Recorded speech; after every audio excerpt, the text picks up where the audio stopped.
Good evening and welcome to The Right Side, the show where we talk about today's news, views, trends, and opinions from an admittedly conservative perspective. I'm your host, Chris Pareja, and I'm joined this evening by Evan Sayet. He's a stand-up comedian with a conservative bent to many of his routines. He's also the author of a recent book, The KinderGarden of Eden, and we're going to talk about both this evening. Evan, thanks for joining us. Chris, thanks for having me.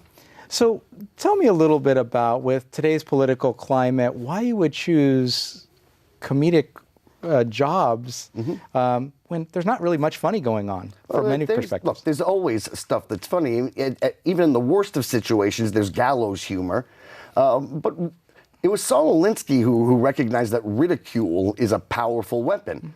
So I was out of stand-up comedy. I mean, I had segued from my earlier incarnation as not a liberal comedian, not a political comedian, but a brain-dead liberal who was a comedian into television writing and then producing. I mean, I was out of stand-up. Post 9/11, and we can talk about my transformation later, but when I realized this is a culture war and I'm on the right side of it, I didn't realize I was on the right side of it.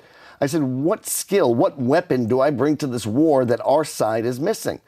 And I said, we don't have a Bill Maher from the right. You know, I wrote Politically Incorrect for 6 years. So I got back into stand-up only as a weapon, only to fight this war. It really wasn't that there was any continuity to my being a stand-up. I was out of it. Mm-hmm. And so what was it about 9/11 that made you feel like now you were going to be a comic warrior? Well, first I had to realize that, look, you grow up in the area and the time and the place that I did, and the demographic Jew that I did, and liberal is not an intellectual position. It's what my friend Andrew Breitbart would call the default factory setting.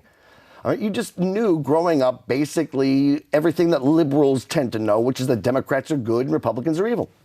I'm good. I must be a Democrat. I must be a liberal. You know, Democrats like peace. Republicans like war because war is good for business. Well, I like peace. I must be a liberal.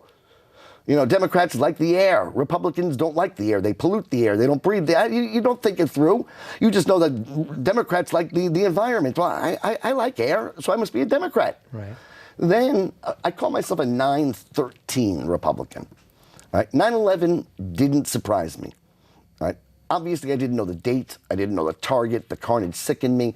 But even as a brain-dead liberal, I knew just enough about the world to know that the same people who were murdering the Jews of Israel for no other reason that they were the closest infidels, right? Who were murdering Hindus in India for no other reason that they were the closest infidels, who were murdering children in Beslan, Russia, for no other reason that they were the closest infidels, would, when they could, come and kill the big infidel, the great Satan.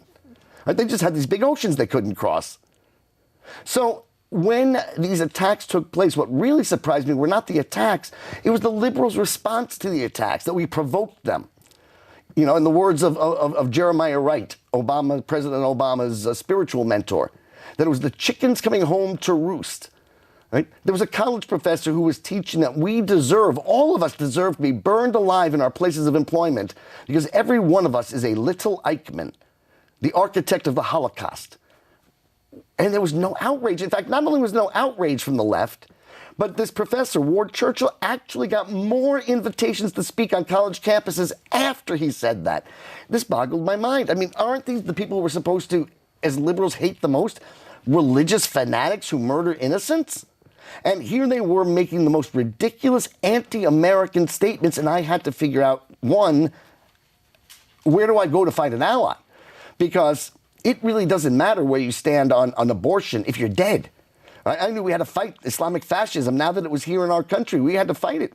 Who were going to be my allies? So I went to a Republican meeting expecting to disagree with them on everything, expected them to be everything that I was taught they were, bigots and racists and homophobes and xenophobes. And you know what? They actually had the most articulate and thoughtful reasons for everything they believed. It dawned on me, I don't know a Democrat. I don't know a single person who votes Democrat. What I know is a lot of people who vote against Republicans because Republicans are evil and homophobe and xenophobe and Nazis and fascists. And no matter how bad the Democrats are, well, they're not going to vote for Hitler. Right. And so, but many people never get the opportunity to hear that articulately stated position on many of these issues. Where would somebody my age have heard it? There are three, and I know this is the wrong word, but I like to pronounce the wrong word incorrectly. There are three mediums that the liberal hates. There's Fox News, there's conservative talk radio, and there's the internet. There's the blogosphere. Right? Fox News is only 15 years old. Right? I'm 53 years old. Don't make me do the math. It's something like I was 38 years old before there was a single television news channel that the liberal doesn't agree with. Right? If you want to time the advent of conservative talk radio, the phenomenon, to the syndication of Rush Limbaugh, that's 20 years ago. All right, so that means that I was 33. I was through with all my education that they used to indoctrinate me. I was 10 years into my career. I had my wife. I had my children by that point. And that was before there was a single radio or television show that the liberals could disagree with. Then there's the blogosphere. Well, what year did Al Gore invent the internet? Right? 90-something, and then it took another. It was 2004 before Dan Rather was caught trying to steal the election by using forged documents. All right? So where would somebody like my favorite cousin, who's not all that interested in politics, he has a life, he has a family, he has a job that he goes to, where would he have heard a conservative giving the conservative point of view? Because all I'd ever had is liberals telling me what conservatives believe, and we believe in racism, sexism, homophobia, xenophobia, and all the others. Right. And so all of that obviously increased your internal anxiety and need to release, and that's why many of us... I would say exactly the opposite. I think what it did was it actually focused me and made the world make sense for the first time. And yes, there was a mission that you realize this is you can lose America. You can really, that was impossible growing up. America was America. Everybody else was over there. Russia didn't even have toilet paper. And by the way, this is no small point. And it's huge in my book, The Kindergarten of Eden, How the Modern Liberal Thinks. I mean, that's the subtitles, How the Modern Liberal Thinks. But think about this. From the dawn of time until a day before I was born, every single human being had to worry about disease, hunger, poverty, and physical pain. Mm-hmm. Just before I was born, they eradicated disease. What disease? Smallpox? Chickenpox? Measles? Polio? Right? The flu, which had wiped out 2/3 of a continent not that long ago, was now a 3-day paid vacation. So it didn't matter how smart you were, no matter how stupid or smart you were, you didn't get disease. It was just not on the table. Hunger? If you find $1 in the street today, you can buy 3 days worth of ramen noodles at the 99-cent store. So hunger was off the table for anybody I knew, and virtually everybody in America. Physical pain, you had Vicodin, you had aspirin, so there was really, this utopia suddenly became possible-ish.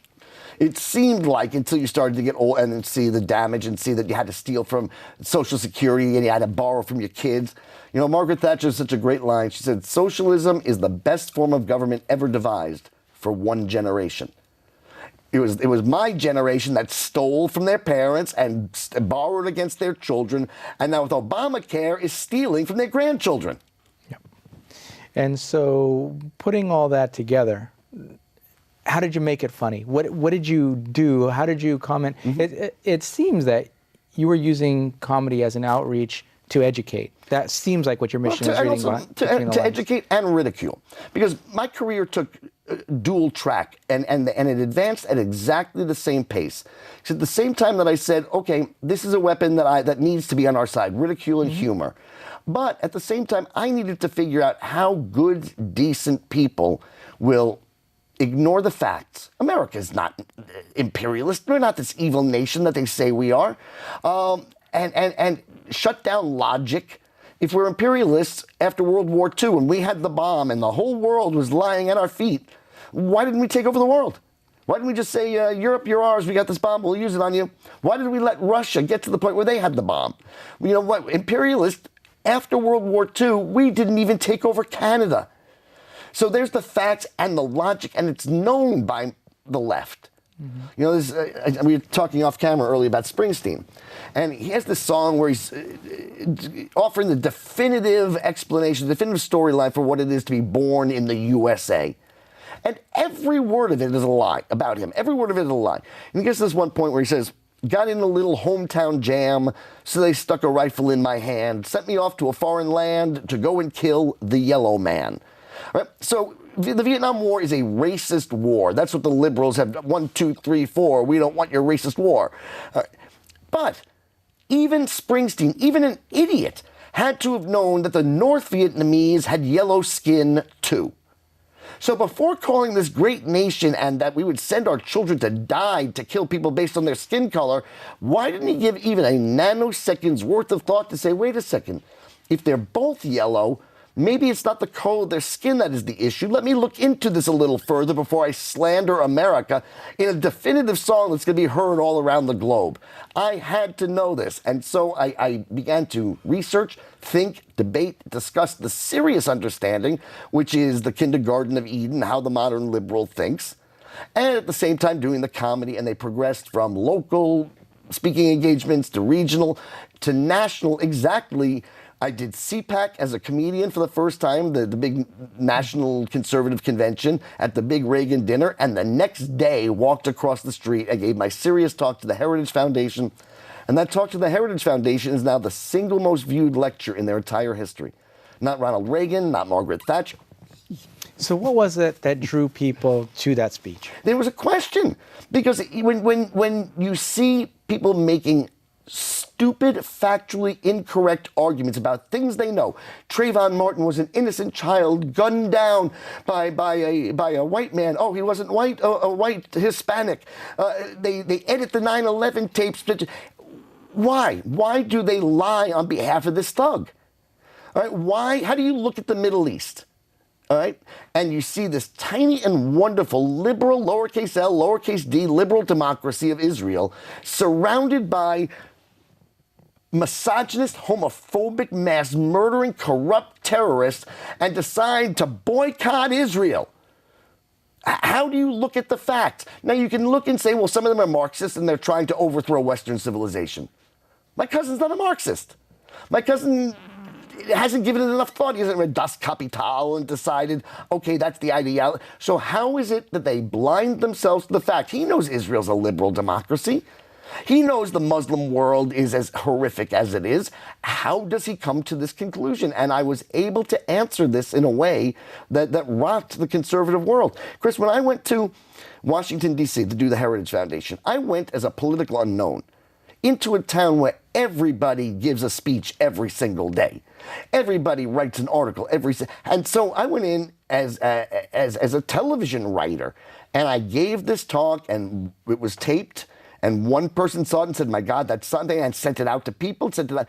It's NRO, National Review Online, said at a certain point, this talk by Evan Sayet, and they linked to it, is cramming our inboxes. Please stop sending it. Because it laid out, and other people called it this. I borrowed this phrase later. But I would say 20 different people would email me, strangers, and say, do you know what you have there? You've got the unified field theory of liberalism. You have just explained everything. And once you know what's in my book, once you know what's in it, everything falls into place. So that's my next question. So obviously the book came after that, or After may the have been speech. being written in conjunction, or at least thought out in conjunction. How does the book continue that train of thought? Well, first of all, it focuses it more as a scientific, once the unified field theory, yeah, it really is. So in the book, it's much more laid out. Here are the 4 laws. Here's how they work. Here's what they came from. This is why they were imposed. This is why. And then in each instance, because a book is, well, this book's only about 140 pages, but a speech runs, 10 pages maybe? So it's 130 pages of expounding, expanding, supporting the points that I was able to make in the original talk. So tell me, what are the 4 laws? Let's just do the first 2 because but I'll give you the first one, how it's written in the book, and then I'll explain. Okay. Right? The way it's written in the book is, the first law of the unified field theory is, the modern liberal, and that's somebody born after World War II through today, the modern liberal was raised to believe that indiscriminateness is a moral imperative because its opposite is discrimination. In the 1980s, the first children born after World War II, the hippies and the children of the 60s, who then became the college professors and the entertainers in the 80s. In the 1980s, thinking was outlawed. It was. It was. Well, at least critical thinking. Well, right. It was deemed a hate crime.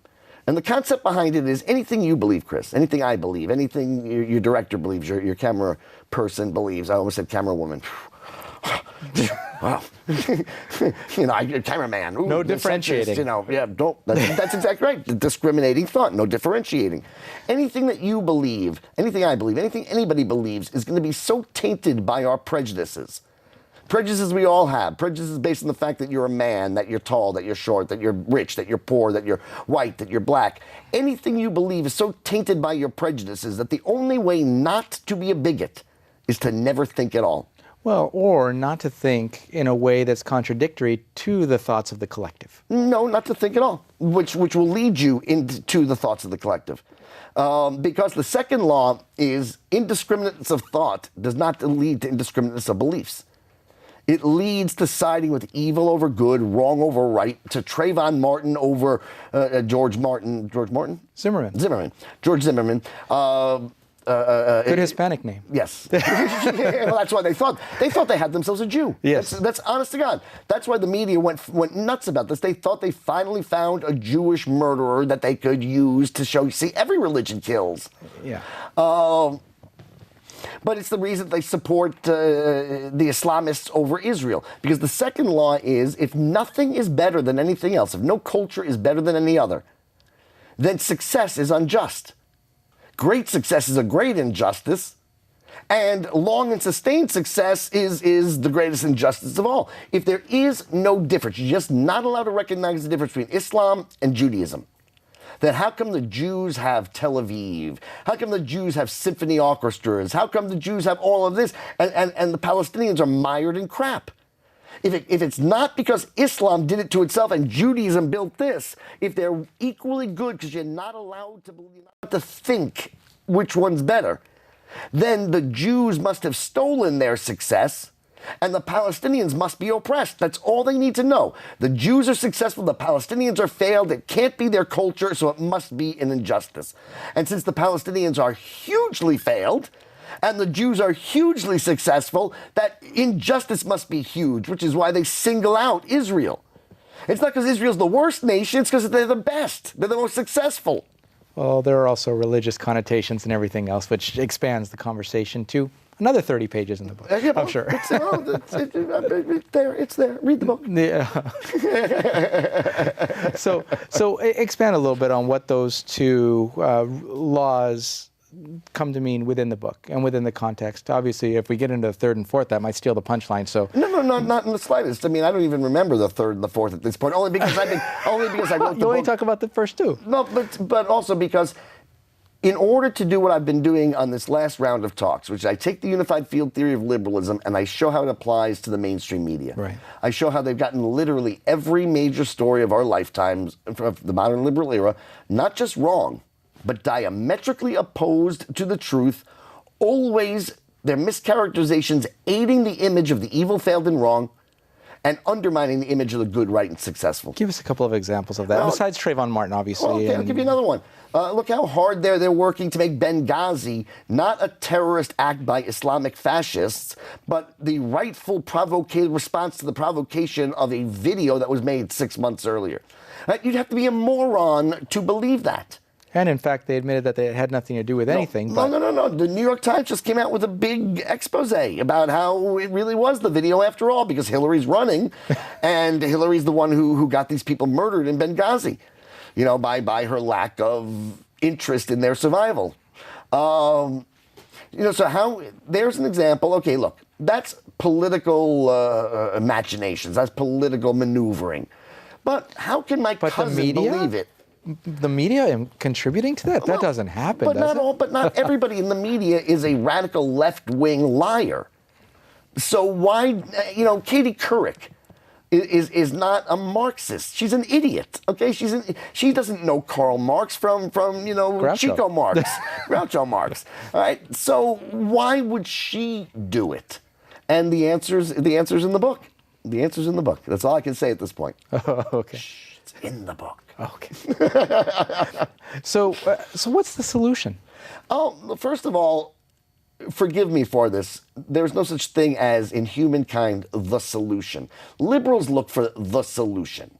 All right? They look for end poverty. We try to better things. We try to ameliorate things, lessen poverty, increase. So just in general, the idea of people say, well, what's your plan? Okay, you don't like Obama plan? What's your plan? I don't have this master plan. I don't believe in master plans. I believe you ameliorate it by allowing cross-state insurance purchases, by tort reform. Will that make everybody have universal health care? No. But there's no such thing as this 5 guys who went to Harvard coming out with a paper this big telling every doctor how to run their business and it's going to work. So as far as what's the solution, but I do have a couple of plans, and one of them is this. I have a program called Adopt a Democrat. Right? As I said, I don't know anybody who votes Democrat. But they require paperwork. Not at all.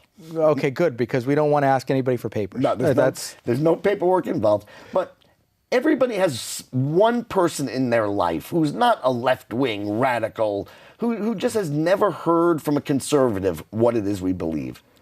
And so over time, and it's so important, it has to be somebody who you're close with, fairly close with, because they discount anything you say if you're a stranger because you're a Nazi, you're a fascist, you're a Hitler.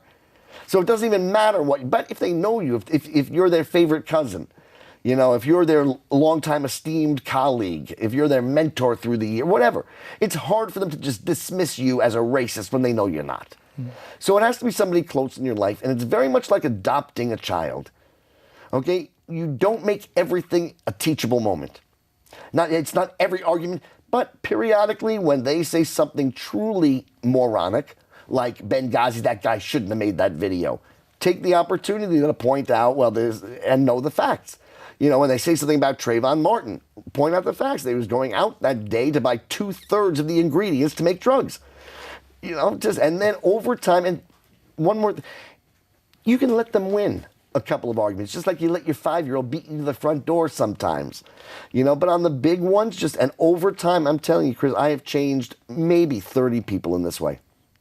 Well, it does work out over time. And think about it. If we all change just one person, we've doubled our numbers. Yep. So tell us, if people do want to find out more about the book, where can they find out more? Well, the best place to go, I think, is Evan Sayet, S as in Sam, AYET.com, evansayet.com. My speeches are up there. The book is, buy it through my website. Oops, I just said what I shouldn't have said. I'm so sorry, but I did. Look into it at my website and through my website, evansayet.com. Great. And they can get in touch with you directly there as well? Absolutely, Evan at evansayet.com, or there's a link, email Evan. Okay, great. Well, if you'll hold on for just a moment, we do need to take a quick break to hear from our underwriter, the Conservative Forum.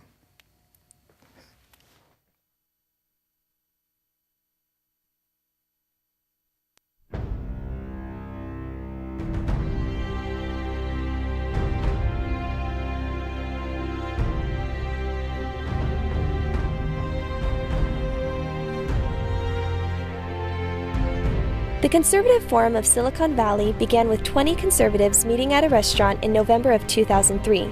Our mission is to promote the principles of American liberty through education. By 2012, we had grown to over 600 paid members. Our monthly meetings feature well-known and prestigious conservative speakers addressing issues that are critical to our country's very survival. This includes speakers like Victor Davis Hanson, Andrew Breitbart, David Horowitz, and many others. In addition to our monthly meetings, we sponsor a conservative local cable access TV show, The Right Side, covering today's topics. Our Constitution discussion group not only teaches the Constitution, but started our annual essay contest that awards 2 $1,000 scholarships to local high school seniors. We are a virtual clearinghouse for grassroots organizations by providing them with table space at no charge in our exhibit area. There are typically a dozen groups represented. If you are like-minded, join us at our next meeting and become motivated and empowered. Liberty, made in America. So I can pick my nose. Vigorously. And welcome back to The Right Side. That was a word from our underwriter, the Conservative Forum. And while we are tremendously appreciative of the support they give the show in making it possible, what they're best known for is the other stuff that they do. Things such as their speaker series, which is why we were lucky enough to have Evan on the show with us this evening. He will be speaking. The normal schedule of events is the first Tuesday of each month at 7 o'clock at 432 Steerland Road here in Mountain View, about 3 minutes away, at the IFES Portuguese Hall. The speakers will be there along with 300 to 500 conservatives. And I bet you didn't know there were that many in the Bay Area, let alone just in Mountain View in one evening. But in February, on the 4th, Victor Davis Hanson, an ever-popular speaker with the forum, will be present. On March 4th, Greg Lukinoff, President and Foundation for Individual Rights and Education, or FIRE.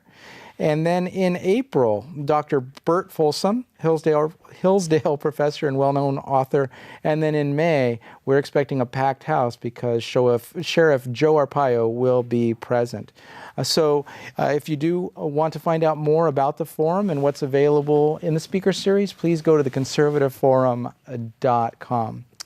And in closing, I think that it's extremely important that we do look at what Evan was discussing over the course of the show. Adopting someone, Democrat, liberal, or otherwise, and really helping to educate them about what's happening in the world. Many times people are too busy to really figure out what it is that's important and how it's going to impact their lives. And if people just spend a little bit of time to research, not only would they be scared out of their pants, but additionally, they would find out that maybe, just maybe, the thoughts that they've had up until this point may not be fully true. I mean, I'm converted as well. When I left high school, I think I was a Democrat because one of my teachers told me I was, along with the rest of the class, and we just believed him. It wasn't until I began to actually do things like read, research, think for myself, form coherent thoughts that I started to realize, hey, you know what? Maybe I'm not as liberal as I thought. Does it mean I'm not compassionate? Does it mean that I want to see my air and chew my water? Absolutely not. But what it does mean is I hadn't asked myself enough of the right questions yet to make an informed decision about what I really believed. So take Evan's advice. If you'd like, visit his website at evansayet.com and figure out if you are who you thought you were, and if you want to leave the people who you know who they thought they were as well.